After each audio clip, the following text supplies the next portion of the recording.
मित्रों, आप सभी ने भी यह पढ़ा या सुना होगा कि परम पिता ब्रह्मा जी ने अपनी पुत्री सावित्री यानी सरस्वती से ही विवाह किया था, किंतु हिंदू धर्म को मानने वाले अधिकतर लोग इस कथा को झूठा ही मानते हैं। लेकिन आपको ये जानकर आश्चर्य होगा कि इस कथा से संबंधित एक तथ्य का वर्णन मत्स्य पुराण में मिलता है, जिसमें ये बताया गया है कि आखिर ब्रह्मा जी को अपनी ही पुत्री से विवाह कर उससे संबंध बनाने का दोषी क्यों नहीं माना जाता। तो आइए मिलकर जानते हैं कि आखिर ब्रह्मा जी को पुत्री गमन का दोषी क्यों नहीं माना जाता। नमस्कार मित्रों, के ऊपर आपका एक बार फिर से स्वागत है। मत्स्य पुराण के चौथे अध्याय में वर्णित कथा के अनुसार एक दिन राजा मनु ने भगवान विष्णु के मत्स्य अवतार से पूछा कि हे भगवान, जब कोई मनुष्य किसी दूसरी स्त्री के साथ व्याभिचार या दुष्कर्म करता है तो उसे दोषी मान लिया जाता है, किंतु मुझे ये समझ नहीं आ रहा कि जब परमपिता ब्रह्मा जी ने अपनी ही पुत्री के साथ व्याभिचार जैसा निंदनीय कार्य किया तो भी उन्हें पूरी सृष्टि दोषी नहीं मानती। कृपया कर इसके पीछे छिपे रहस्यों के बारे में बताइए। राजा मनु के मुख से ऐसी बातें बार पुनः उनसे पूछा, परंतु हे भगवान, आपकी इन बातों से ब्रह्मा जी निर्दोष कैसे हुए ये मुझे समझ में नहीं आया।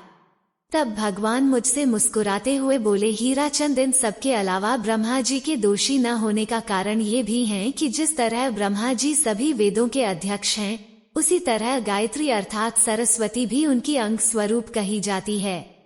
इस रहस्य को जानने वाले पंडित लोग उनकी इस मिथक को अमूर्त और मूर्तिमान दोनों कहते हैं। उनका ये पारस्परिक संबंध इतना अटूट है कि जहाँ पर भगवान ब्रह्मा निवास करते हैं वहाँ पर सरस्वती जी भी विद्यमान रहती हैं, और जहाँ जहाँ सरस्वती निवास करती हैं वहाँ वहाँ ब्रह्मा जी भी निवास करते हैं। ठीक उसी प्रकार जिनके काल छाया बिना धूप के कहीं पर भी दिखाई नहीं देती, उसी प्रकार गायत्री भी ब्रह्मा का सामीप्य कभी नहीं छोड़ती। हीराचंद, ब्रह्मा जी वेदों के अधिकारी माने गए हैं और सावित्री अर्थात सरस्वती पर उनका पूर्ण अधिकार है, अतः सावित्री के साथ गमन करने में उन्हें कोई अपराध नहीं लगा। परंतु इस तरह निर्दोष होते हुए भी ब्रह्मा की सावित्री के साथ गमन करने के पश्चात अत्यधिक लज्जित हुए और इस कार्य का उत्तरदायी कामदेव को समझकर उसे श्राप दे दिया, मुक्त कर दिया है। अतः शीघ्र ही तुम्हारे इस शरीर को देवताओं के देव वहां भी जला देंगे।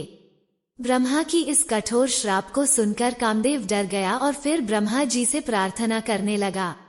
कुछ देर बाद जब ब्रह्मा जी कामदेव के सामने प्रकट हुए और बोले, ही वत्स, तुमने मुझे क्यों याद किया है? तब कामदेव बोलती हैं, परमपिता, आप कोई इस प्रकार मुझे श्राप नहीं देना चाहिए था, क्योंकि आपने मुझे इसी कार्य के लिए उत्पन्न किया है और आप ही ने मुझे आज्ञा दी थी कि मैं जाकर संसार में सर्वदा स्त्री पुरुष का कोई भी विचार न कर उनके चित्त को अपने इन बाणों से अपने वश में करें।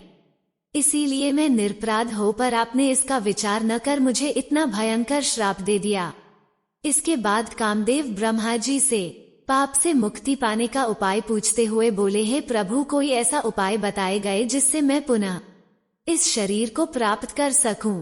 तब ब्रह्मा जी होंगे, ही वत्स कामदेव, मैंने तुम्हें जो श्राप दिया है उसे वापस तो नहीं ले सकता, परंतु तुम्हें एक वरदान देता हूँ जिससे तुम पुनः इस शरीर को प्राप्त कर सकोगे। हे वत्स, आज से कई वर्ष बाद जब द्वापर युग में श्री विष्णु कृष्ण के रूप में अवतरित होंगे, तब तो उसी यदुवंश में श्री कृष्ण के घर उनके पुत्र के रूप में उत्पन्न होगी।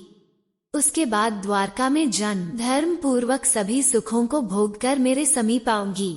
ब्रह्मा के इस प्रकार श्राप और वरदान पाकर कामदेव दुखी और आनंदित दोनों हुए और जैसे आए थे वैसे ही चले गए।